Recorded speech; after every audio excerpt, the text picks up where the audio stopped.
Maxi blitz a Palermo, 50 gli arrestati, colpite le famiglie mafiose di Cosa Nostra. È crollata la nuova pista ciclabile a San Leone a causa dell'erosione costiera. Premiati oggi gli studenti che hanno aderito al consorzio Orizzonti Sicura in memoria di Lorenzo Miceli, organizzato dall'associazione ADA e dalla UIL di Agrigento. Torneo natalizio di Burraco ieri a Porto Empedocle, tante le associazioni che vi hanno partecipato. 4 milioni di euro in finanziaria per l'acceleratore lineare all'ospedale di Agrigento, a comunicarlo è l'onorevole Calogero Pisano. Al via le manifestazioni natalizie per le comunità di immigrati gestite dall'associazione Cometa a Santa Elisabetta, Racalmuto e Comitini. Maxi sequestro di droga a Licata, circa 400 kg di sostanze stupefacenti presso l'abitazione di 2 persone. Primo bilancio della neodirettrice del Teatro Pirandello di Agrigento Roberta Torre. Domani rappresentazione del Macbeth per la rassegna culturale Riflessi al Pala Congressi.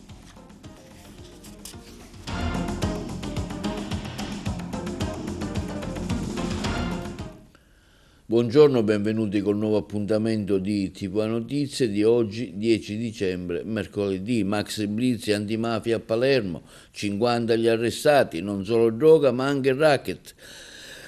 Le casse mafiose di Cosa Nostra sarebbero tornate a gonfiarsi con gli stupefacenti e le estorsioni e il pizzo in particolare ritorna prepotente sul territorio. Ce ne parlano meglio i colleghi di Palermo.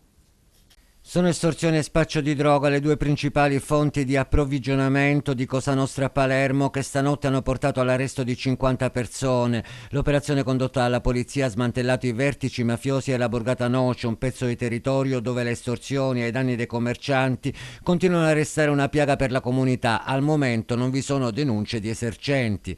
Congiuntamente azzerate 2 piazze di spaccio tra lo Sperone e Brancaccio, scoperto anche un canale Telegram usato dalla criminalità per vendere stupefacenti, tanti servizi per gli acquirenti, tra i quali addirittura un servizio taxi che consentiva di andarsi a rifornire in sicurezza dopo essere stati prelevati da un'autovettura che successivamente li avrebbe riaccompagnati.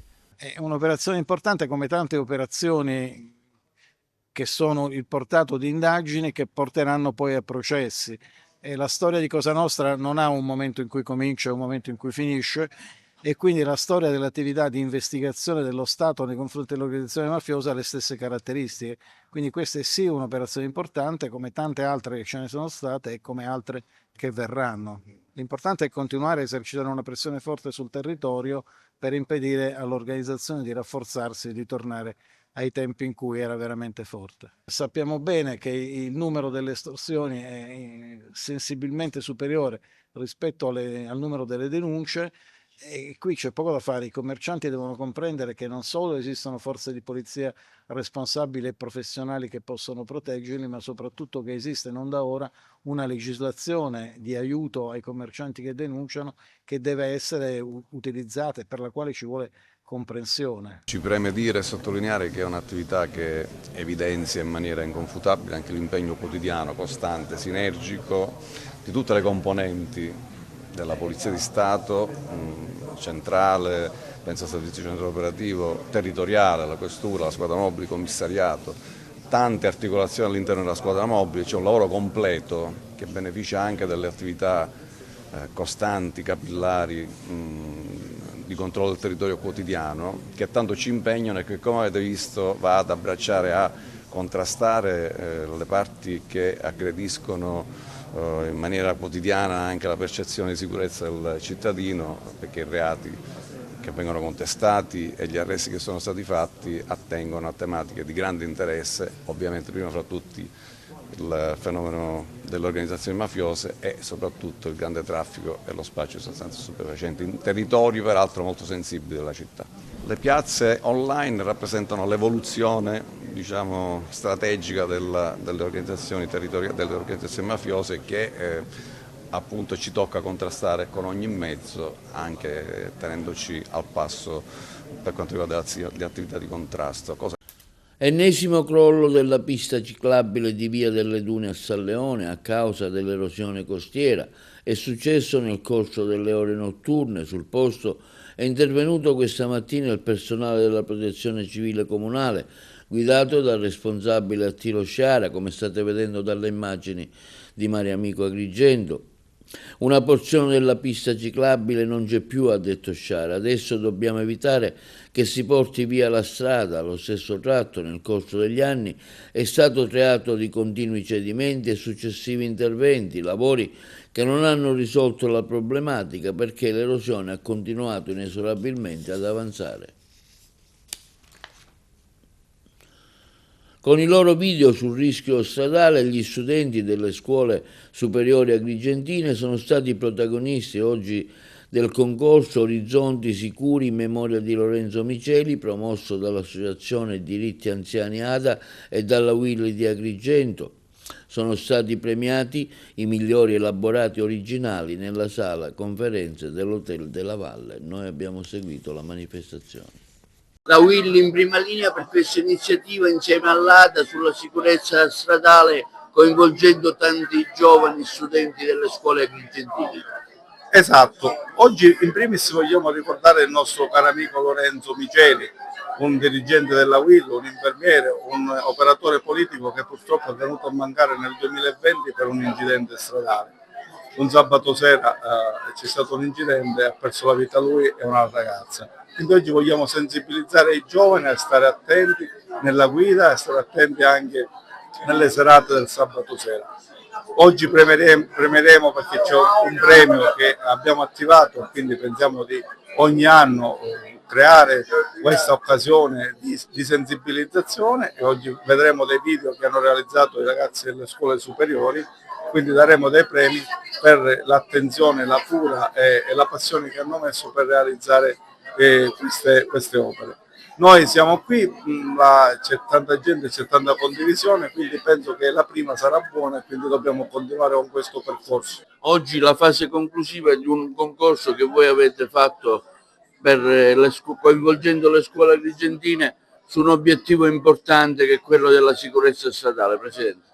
Sì, è importantissimo perché abbiamo visto che in questo periodo aumentano sempre questi incidenti, allora abbiamo voluto dare questo indirizzo alle scuole, diciamo ai giovani di secondo grado, alle scuole di secondo grado, per sensibilizzarle in maniera che possano essere un pochettino più prudenti nella vita sociale. Ecco, che riscontro avete avuto nelle scuole? Ottimo riscontro, abbiamo avuto 7 scuole con 60 alunni partecipanti.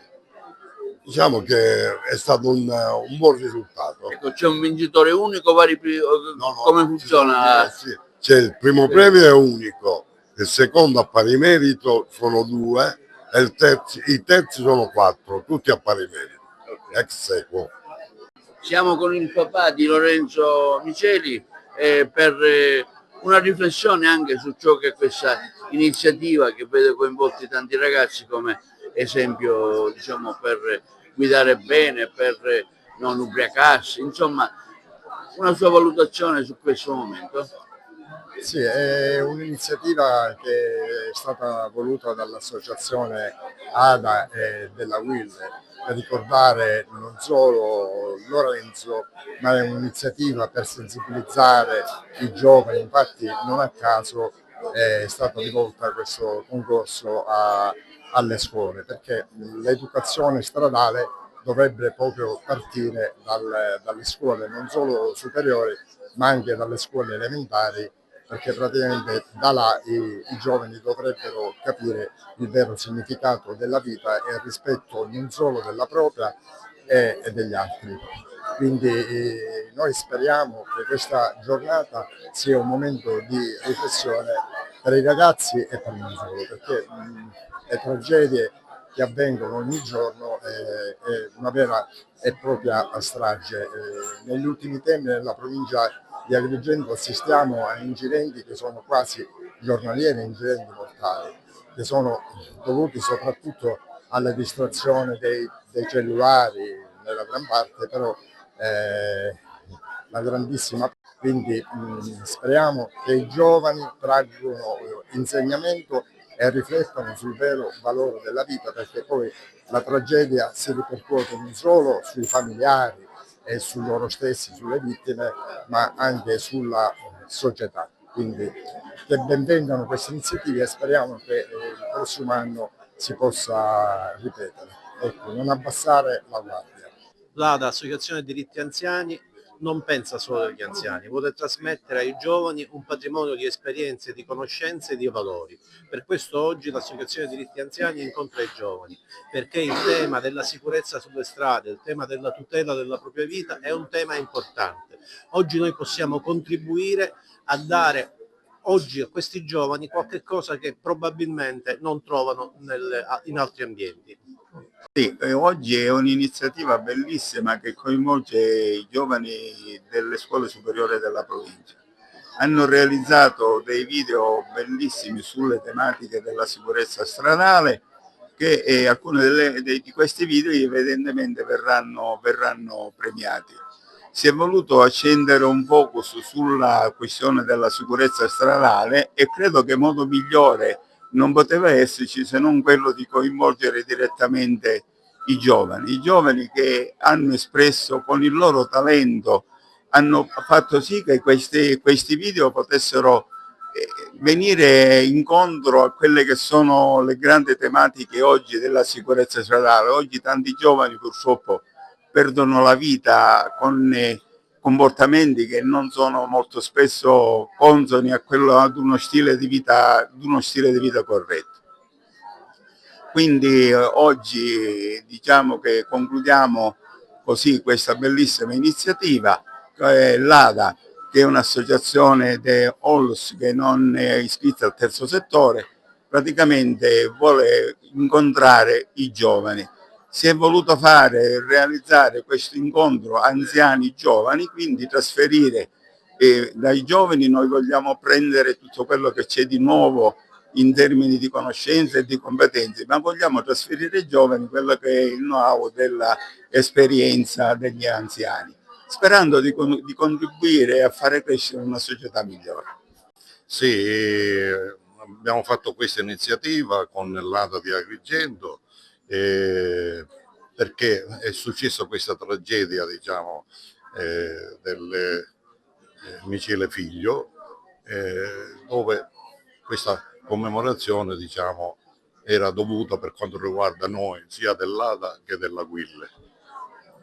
Oggi verrà scelto anche un premio, verranno premiati alcuni tesi fotografiche, concorsi, insomma studi, disegni. Sì, non so come svolgere, diciamo, la premiazione, però diciamo che l'ADA di Agrigento ha lavorato bene su questa iniziativa e quindi siamo qui a dare il nostro contributo. Al via ieri sera a Porto Empedocle, presso l'Hotel De Pini, il primo torneo di burraco Merry Christmas e il premio Concordia, organizzato dall'Associazione Ammiraglio Sciangula in collaborazione con l'Associazione Concordia di Agrigento. Le interviste. L'iniziativa di Natale è un torneo di burraco Merry Christmas, ecco, un evento che raccoglie sempre tanti partecipanti. Sì, intanto buonasera a tutti. Per la prima volta ci cimentiamo a questo evento, è un evento natalizio che in collaborazione con diverse associazioni di burraco, l'associazione di Favara, l'associazione del Villaggio Mosè, noi di Porto Empedocle e l'associazione di Concordia di Angelo 5. Diciamo che è un'iniziativa natalizia più che altro, infatti ci sono premi, ci sono trofei e poi il gioco che è solo il fine per stare assieme e per concorrere tutti insieme. Poi se ci sarà una cena qui all'Hotel De Pini e poi ci saranno canti, ci saranno sorprese, ci sarà un bel po' di cose dove Angelo 5 si cimenterà anche, sarà Babbo Natale. Per questa sera il Babbo Natale lo farà lui. Il torneo di burraco raccoglie sempre tanti partecipanti, quindi è diciamo un gioco di società. Sì, stasera siamo 15 tavoli, diciamo che la sala lo può contenere benissimo e ripeto, verranno dai paesi limitrofi, oltre che da Porto Empedocle. Avete in mente altre iniziative? Ricordiamo quella di quest'estate, sì, per la festa di San Calogero.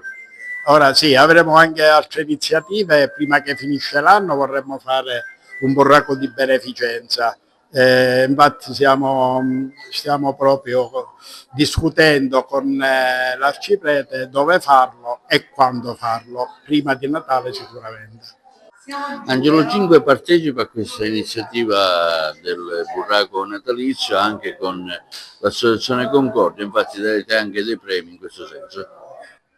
Sì, l'amico Peppe Todaro mi ha coinvolto, come ha coinvolto anche l'amico Maurizio Alletto, l'amico Mauro Parrino, a organizzare un torneo di burraco per farci gli auguri, senza nessuna pretesa, E allora abbiamo deciso di passare una serata insieme qua ad augurarci il Natale. Ecco, passare un paio d'ore, 2-3 ore serenamente, divertendoci, ascoltando la musica di Nenè, Shortino e Calò Fiannaca, che ci porteranno in quelle che sono le atmosfere natalizie, per cui trascorreremo sicuramente una bella serata in armonia, allegria e principalmente, io dico sempre, anche se mi ripeterò, in concordia, cioè senza nessuna cosa che possa turbare la serenità di un momento simile. Natale è questo, è pace, gioia, amore, perdono, c'è tutto nel Natale, per cui affrontiamolo serenamente e divertiamoci stasera. Tra l'altro ti vediamo vestito di Babbo Natale. Ma era il minimo. L'altro giorno, sabato, siamo stati a fare proprio uno spettacolo, La magia del Natale, insieme per la pace, a Canicattì, e devo dire che mi è piaciuto indossare i panni di Babbo Natale, anche perché anche stasera leggerò qualche cosa che ci faccia riflettere su quelli che sono i veri valori del Natale, perché il Natale non è solo un regalo ben incartato qua sotto altro, ma è quello che il Natale dovrebbe fare per tutti noi. E chissà che quest'anno non ci possa essere una magia, io lo chiamo più un miracolo, di poter dire tutti: finalmente c'è la pace nel mondo. Auguriamocelo, è la cosa che ci auguriamo più di tutto. Anche Nenè Shortino partecipa a questa burraco torneo dedicato a Natale in Concordia? Certo, sicuramente questa sera è una serata particolare con tantissimi giocatori e giocatrici, ecco, del famoso burraco. Vogliamo concludere questa serata con l'atmosfera natalizia che in questo periodo è proprio quella idonea. Quindi tu proporrai delle musiche, no? Delle musiche natalizie e oltre.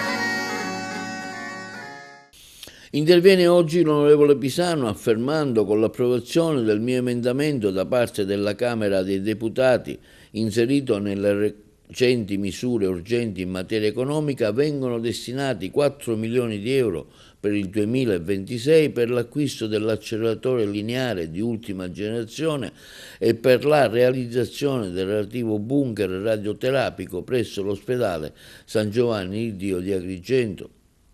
Onorevole Pisano, promotore dell'iniziativa parlamentare, afferma: è un risultato che pone fine a una discriminazione durata troppo a lungo. Gli agrigentini spesso sono stati costretti a spostarsi per curarsi. Da oggi vedono riconosciuto il diritto ad essere trattati come tutti gli altri cittadini italiani, con servizi sanitari moderni e dignitosi nel proprio territorio. Pisano esprime poi la propria gratitudine al Presidente del Consiglio Giorgia Meloni, che ancora una volta ha dimostrato di essere vicina ai bisogni degli agrigentini. E sempre in materia dell'acceleratore lineare interviene oggi Roberta Lala con Davide Faraone, che affermano: abbiamo dovuto organizzare il sit-in, comunicati stampa e persino presentare un esposto alla Procura della Repubblica per costringere il governo Meloni a garantire ai cittadini agrigentini ciò che avrebbe dovuto essere scontato, l'acquisto dell'acceleratore lineare per la radioterapia dell'ospedale San Giovanni di Dio. Ora vigileremo passo dopo passo. Quelle risorse devono essere stanziate e spese davvero, niente più prese in giro. L'associazione Comete Trieste, in vista delle festività natalizie, sta organizzando una serie di iniziative con il coinvolgimento degli ospiti delle loro comunità di accoglienza nei comuni di Comitini, Santa Elisabetta e Racalmuto. Il prossimo appuntamento proprio a Santa Elisabetta per un incontro al tema tra l'emigrazione e l'immigrazione in occasione dei 75 anni di fondazione del comune. Sentiamo Emilio Agnello dell'associazione Trieste Cometa. L'associazione culturale Cometa, d'intesa con i comuni di Comitini, Racalmuto e Santa Elisabetta, anche quest'anno nell'ambito dei progetti SAI coordinati dal Ministero dell'Interno, progetti appunto di accoglienza per richiedenti o titolari di una delle forme di protezione internazionale, organizza una serie di eventi per appunto celebrare il Natale e per celebrare anche la fine di questo anno che ci ha visti impegnati nella assistenza di numerosi richiedenti asilo. L'anno, diciamo, si chiude con una, diciamo, è stato un anno abbastanza intenso, un anno nel quale diciamo, a livello mondiale si sono registrate diciamo, delle tensioni internazionali che in realtà si sperava che in questo 2025, specialmente sul fronte dell'Ucraina e sul fronte appunto israelo-palestinese, si facesse qualche passo in avanti, però purtroppo al momento ci ritroviamo che sia in questi due fronti ma anche all'interno dell'Africa si stanno aprendo ulteriori crisi che appunto potrebbero sempre acuire il fenomeno. A livello globale si sta mettendo in discussione anche la diciamo, essenza dell'Unione Europea, con delle critiche che provengono per esempio dall'America rispetto ad una perdita di identità dell'Unione Europea a causa appunto della forte migrazione che minerebbe l'essenza vera dell'Europa. Noi respingiamo assolutamente questa idea questa concezione che l'America appunto vorrebbe imporci, in quanto sia perché l'America è proprio quello che è diventato grazie ad una diciamo all'immigrazione che ha subito e che è riuscita a regolamentare, e sia per quello che concerne, diciamo, i principi cristiani fondanti dell'Unione Europea, che sono appunto quelli dell'accoglienza e quelli ovviamente dell'assistenza, in special modo per coloro i quali si trovano in difficoltà. Ecco, questa, diciamo, è una considerazione che occorre fare, e poi scendendo nel particolare, come anticipavo, sia a Racalmuto che a Santa Elisabetta che a Comitini stiamo organizzando appunto degli eventi. Per quanto riguarda Santa Elisabetta, stiamo organizzando il 12 di dicembre. Santa Elisabetta quest'anno celebra il 75esimo anno dalla propria fondazione, per cui si svolgerà un convegno dall'emigrazione all'immigrazione, dove ci saranno autorevoli interventi da parte di personalità del comune di Santa Elisabetta. E poi per quanto riguarda l'associazione Cometa, appunto, ci sarà un intervento che cercherà di raccontare alla comunità l'esperienza appunto del comune di Santa Elisabetta nell'ambito appunto del progetto SAI e dell'immigrazione e dell'accoglienza.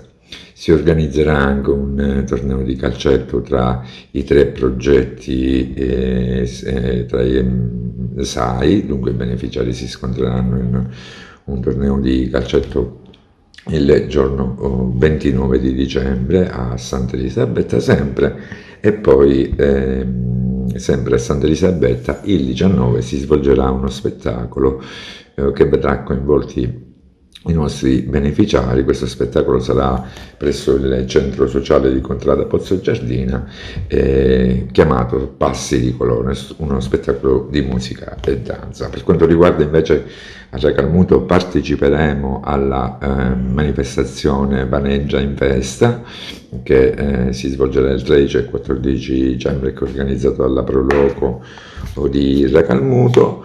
E per quanto riguarda Comitini, avremo un evento che si svolgerà in piazza il giorno 30 di dicembre, un evento appunto caratterizzato dalla presenza appunto di un gruppo di zampognari, e poi vi sarà appunto una tombolata con tutta la comunità comitinese e tutti i nostri utenti.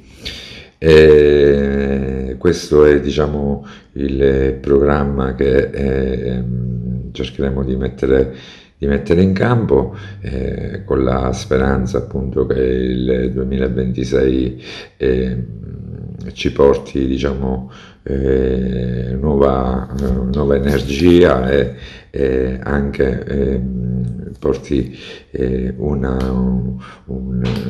un momento di serenità e pace anche a livello mondiale, che appunto per ristabilire determinati equilibri che sembra abbiamo perso in questi ultimi anni. E si è conclusa la 2 giorni dedicata ai 100 anni di Camilleri con il taglio della torta. L'iniziativa è stata organizzata dalla dirigente scolastico dell'istituto a lui dedicato, Rosetta Monreale. Le testimonianze. Sono Eleonora Lombardo e sono molto felice oggi di essere qui a dimostrare, appunto non c'è niente da dimostrare, ma insomma a festeggiare la vitalità di Andrea Camilleri, che 100 anni dopo la nascita è più vivo che mai. Terrò una lezione laboratorio che è un viaggio nell'immaginario di Camilleri, non soltanto scrittore ma intellettuale, pensatore, narratore, grandissimo narratore. Ho pensato di intitolare la mia lezione La forma delle idee, perché proprio partirò dalla forma dell'acqua, che è il romanzo dove compare per la prima volta il commissario Montalbano, per indagare appunto le varie forme che può assumere la realtà per sorprenderci e per farci cambiare punto di vista continuamente. Ci sono storie che meritano di essere raccontate nella propria interezza, e questo è il caso di Andrea Camilleri, un intellettuale a 360 gradi come altri prima di lui nel nostro Novecento letterario, penso ad Alberto Moravia o Pierpaolo Pasolini. Ecco, Andrea Camilleri lo potremmo definire un autore multimediale ante litteram, nel senso che è riuscito a far dialogare le diverse arti, i diversi linguaggi, creando a sua volta una nuova espressione, un nuovo modo di narrare, un'idea, un pensiero, un'immagine, sino poi a una nuova concezione linguistica tra dialetto e realtà, tra finzione e realtà, dove il filo conduttore resta la fantasia.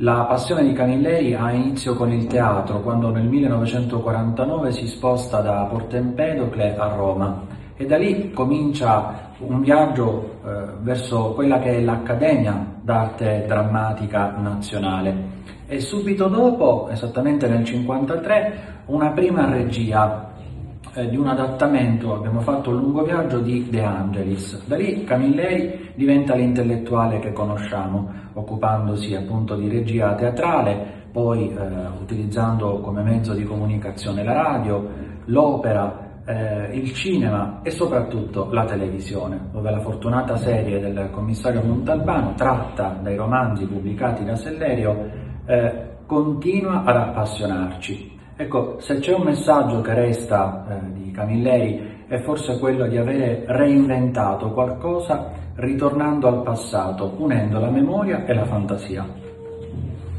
Linea la regia per la pubblicità.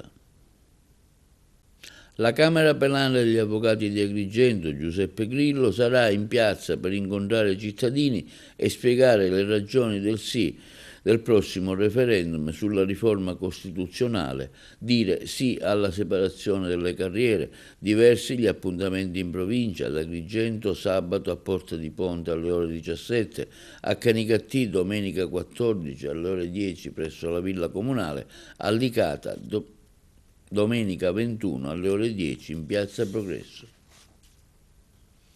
Passiamo ora alle notizie di cronaca. Un maxi sequestro di droga a Licata.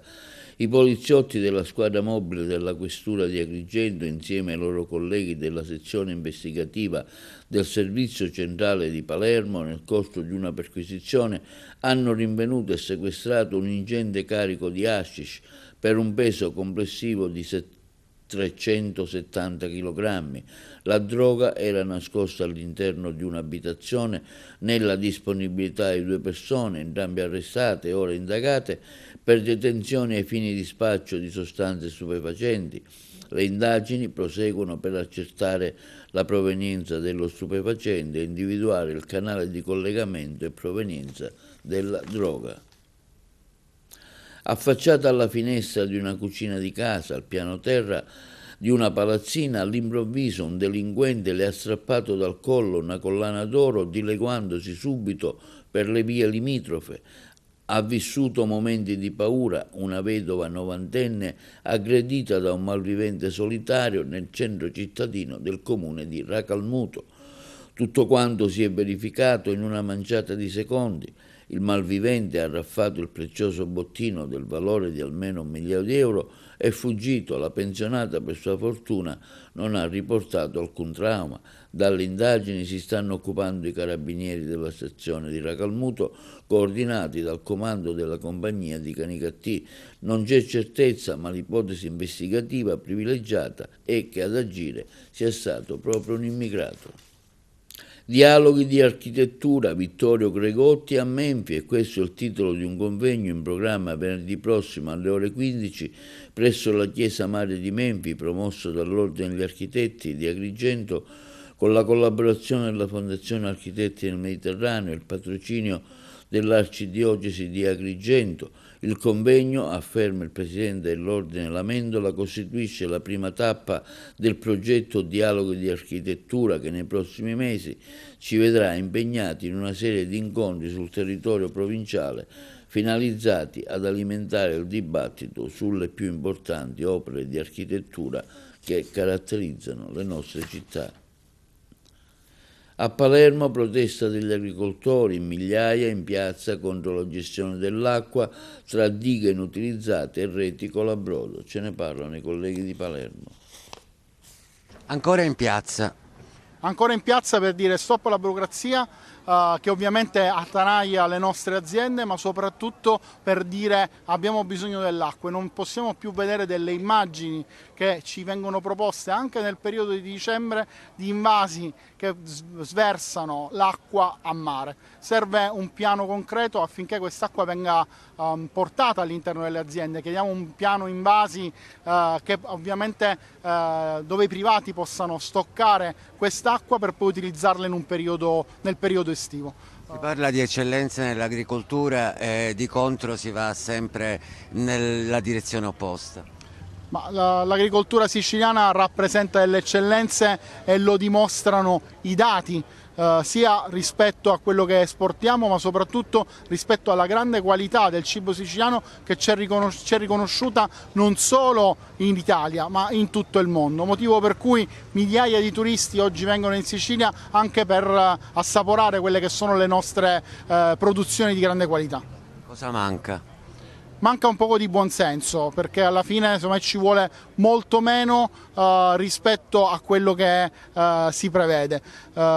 Sicuramente buonsenso, motivo per cui oggi incontreremo i capigruppo all'Assemblea regionale per spiegare quali sono le motivazioni che ci hanno portato ancora una volta a scendere in piazza per trovare un momento tutti insieme per vedere una soluzione per quello che è il grande problema dell'acqua. Favorire la diffusione del prodotto, la diffusione delle buone prassi, lo devono fare nelle agenzie educative fondamentali che sono quelle della scuola, che sono quelle delle famiglie. È chiaro che da questo punto di vista del rapporto diretto con la categoria e con la filiera della produzione il rapporto è prevalentemente della Regione e del Governo nazionale, a cui gli agricoltori siciliani stanno portando un ulteriore momento di sensibilizzazione, sicuro come sono che tanto il governo regionale che quanto il governo nazionale saranno sensibili a questa sollecitazione, alla quale i comuni della Sicilia, ovviamente molti dei quali vivono con un'economia agricola, ma non dimentichiamo che la provincia di Palermo ha una forte connotazione agricola e quindi il sindaco metropolitano non può che interessarsene. Diciamo, da questo punto di vista noi siamo certi che l'unione di queste istituzioni che lavorano e operano in chiave di azione territoriale, di sensibilizzazione, ma soprattutto di politica internazionale, perché qui è in gioco ovviamente il destino dell'agricoltura italiana per rapporto alla politica europea e all'Unione Europea. Visita del contrammiraglio della Marina alla Guardia Costiera di Messina, i colleghi di Messina. Nella giornata del 9 dicembre gli uffici marittimi del Corpo delle Capitanerie di Porto, ubicati lungo la fascia tirrenica settentrionale siciliana, sono stati oggetto di visita da parte del contrammiraglio Raffaele Macauda, direttore marittimo della Sicilia orientale. L'ammiraglio, accompagnato nelle sue visite dal capo del compartimento marittimo di Milazzo, Alessandro Sarro, e dal capo del circondario marittimo di Sant'Agata di Militello, Pierdomenico Miscioscia, ha visitato come prima tappa l'ufficio locale marittimo di Santo Stefano di Camastra, presidio operativo posto al limite settentrionale della direzione marittima della Sicilia orientale. Successivamente il direttore marittimo è stato accolto presso l'ufficio circondariale marittimo di Sant'Agata di Militello, ove ha rivolto parole di apprezzamento a tutto il personale per l'impegno profuso nelle attività quotidiane e in particolare per i risultati ottenuti nelle attività di polizia marittima, volte a contrastare condotte illecite in materia ambientale e demaniale. La visita è proseguita presso l'ufficio locale marittimo di Capodorlando, ove, dopo la visita istituzionale presso gli uffici del corpo, si è avuto modo di visitare la struttura portuale gestita dalla Capodorlando Marina, apprezzandone la funzionalità, l'innovazione e l'efficienza. La visita è successivamente proseguita presso la delegazione di spiaggia di Patti Marina,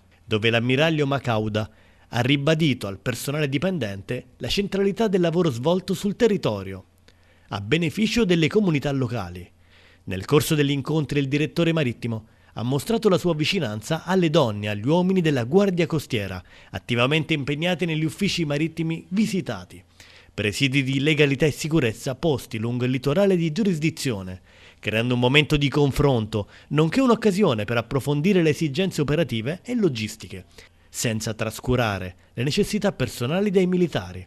Particolare attenzione è stata rivolta ai giovani militari, ai quali il direttore marittimo ha espresso parole di incoraggiamento, sottolineando l'importanza del loro ruolo all'interno dell'amministrazione e stimolandoli a proseguire con dedizione il proprio percorso professionale. L'incontro con gli uffici periferici ha rappresentato dunque un momento di significativa vicinanza istituzionale ed in particolare di rafforzamento del rapporto sinergico esistente tra la direzione marittima e i presidi territoriali, confermando il costante impegno della Guardia Costiera nel garantire un servizio efficiente, qualificato e sempre più attento alle esigenze dell'intera collettività e rimarcando l'importanza degli uffici marittimi periferici, intesi quali presidi di legalità e sicurezza distribuiti sul territorio. La neodirettrice artistica del Teatro Pirandello di Agrigento, Roberta Torre, traccia un suo primo bilancio della stagione, affermando: il Teatro Pirandello aveva fame di novità e lo sta dimostrando. L'intervista. Direttore artistico del Teatro Pirandello, Roberta Torre, un avvio con dei successi che sono andati al di là di ogni aspettativa, anche sorprendenti possiamo dire, nei primi spettacoli che abbiamo visto qui al Teatro Pirandello. Ecco, lei se l'aspettava un inizio così? Intanto devo dire sono molto felice perché è presto per fare un bilancio, ovviamente abbiamo avuto soltanto 2 spettacoli, ci stiamo apprestando a un terzo, però sono stata veramente molto felice per esempio dell'accoglienza al primo spettacolo, Prima Face, che non era per nulla scontato, era uno spettacolo che in Italia ha avuto pochissime piazze finora e sta raggiungendo dei successi enormi, è stato uno spettacolo che è andato in giro per tutta Europa e per tutto il mondo.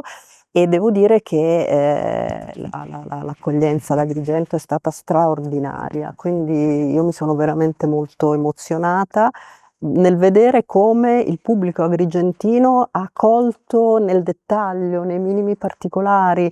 È uno spettacolo che parla del consenso, è un tema molto caldo, un tema che si sta discutendo proprio in questi giorni, quindi insomma era anche interessante vedere com'era l'umore proprio del pubblico e devo dire che il risultato è stato straordinario. Il secondo spettacolo, Il Vedovo, tutt'altro mondo, tutt'altra atmosfera, si torna un po' negli anni 50 con uno spettacolo che racconta ancora una volta un'Italia meravigliosa, sia ovviamente legato al grande film di Sordi con degli attori straordinari, Ghini, Ranzi e tanti altri, ma la cosa bella è stata proprio vedere come il pubblico agrigentino reagisce a seconda dello spettacolo, quindi in questo caso una commedia, grandi risate, grandi partecipazione. E poi abbiamo anche introdotto questa pratica, diciamo, del talk dopo lo spettacolo, che è stata un'idea in qualche modo vincente, perché fa molto piacere al pubblico poter parlare con gli attori, poter ascoltare quello che hanno da dire, e è proprio a caldo finito lo spettacolo, quindi questo è stato anche una grande opportunità, una grande scoperta rispetto al pubblico che in qualche modo entra negli spettacoli, entra nel palcoscenico, entra nelle storie che si raccontano. Ecco, qual è l'impronta che ha dato, direttore? Allora, in realtà io quando sono arrivata ad Agrigento ho fatto quello che avrei fatto comunque, cioè percepire, sentire quali erano le necessità e anche i desideri della città.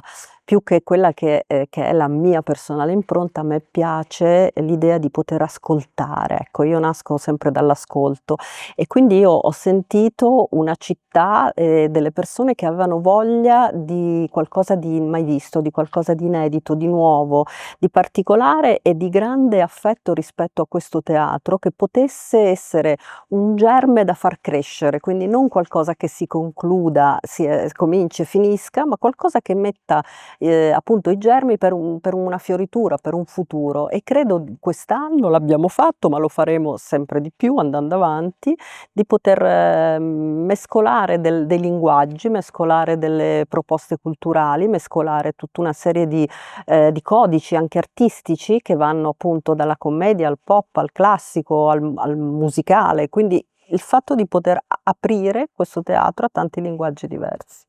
Parliamo del Fringe, un progetto che le sta particolarmente a cuore, che ha curato personalmente e che già ha riscosso grande interesse un po' in tutto lo stivale. Sì, ecco, questo Pirandello Fringe Festival, io ho voluto assolutamente legarmi ovviamente al nome del nume tutelare agrigentino Pirandello, per poter riscoprire l'opera pirandelliana in una forma tale che potesse dare respiro anche a luoghi della città che non sono mai stati frequentati, e quindi questi luoghi in cui verranno messe in scena delle piccole pièce teatrali da parte di giovani e anche meno giovani, che seguiranno dei corsi di drammaturgia con Ottavio Cappellani. E poi è molto bella l'idea che il Fringe Festival sia un festival che nasce in collaborazione con tante istituzioni importanti, quindi l'università, quindi il Teatro Stabile di Catania, con la collaborazione della Sicilia, che promuove e pubblicherà tutti i racconti che che usciranno da queste lezioni di drammaturgia, gli incontri con dei professionisti importanti e delle eccellenze italiane, dei costumi, delle scenografie, delle luci, degli attori. Quindi l'idea di poter, come sempre, collegare anche Agrigento, la Sicilia al mondo, così come già è, perché la Sicilia è collegata al mondo, ma renderla attuale. E sempre in tema di teatro, un classico intramontabile rivivrà al Palacongressi di Agrigento nel contesto della rassegna Riflessi Culturali. Daniele Pecci, che cura anche la regia, e Sandra Toffolatti, il prossimo 11 dicembre a partire dalle 20:30 porteranno in scena la tragedia più oscura di Shakespeare, il Macbeth. La storia è nota: il generale scozzese Macbeth riceve da 3 streghe la profezia che diventerà re, spinto dall'ambizione, e dalla sua moglie Lady Macbeth assassina il re Duncan per usurpare il trono. Presepe vivente a Santo Stefano di Camastra, ce ne parlano i colleghi di Messina.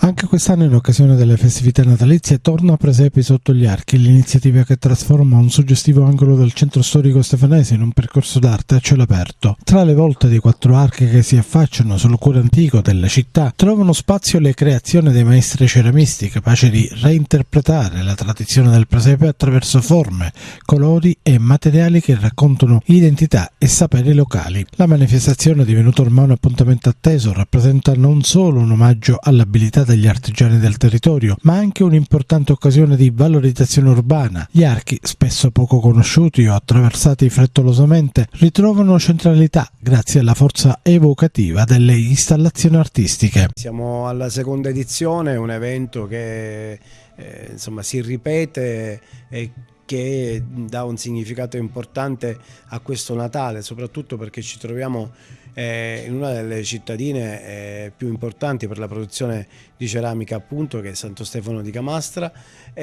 con una buona risposta, devo dire, di una buona parte dei nostri artigiani e artisti. Sono circa una ventina, anzi forse qualcuno in più, i partecipanti che si sono resi disponibili anche quest'anno a mostrare le bellezze create con le loro mani in questo caso i presepi e soprattutto le natività. È un evento che praticamente è all'aperto, visitabile, gli archi sono visitabili 24 ore su 24 per tutto il mese di dicembre fino al 6 di gennaio. Una mostra diciamo quasi a cielo aperto in dei luoghi molto caratteristici della nostra cittadina, che sono appunto questi 4 archi. Nonostante il crescente apprezzamento da parte di residenti e visitatori, Presepi sotto gli archi non ha ancora raggiunto una piena maturità organizzativa. L'iniziativa infatti avrebbe bisogno di ulteriori risorse e di una programmazione più strutturata per potersi espandere e consolidare nel panorama degli eventi natalizi della città. Una realtà che, con il giusto sostegno, potrebbe crescere fino a diventare un punto di riferimento culturale durante le feste. Questa era l'ultima notizia per l'edizione odierna di TV Notizie. Vi ricordiamo che i nostri programmi si possono vedere in tutta Italia sul canale 268 del digitale terrestre per chi ha le smart TV, in streaming sul sito www.televideagrigento.tv e il telegiornale sul canale 93 di Video Sicilia alle 15, alle 20 e replica la mattina alle 9. Inoltre i nostri servizi si possono visionare sul canale YouTube di TVA Televideo Agrigento. E questo è tutto per oggi, vi auguriamo una buona serata.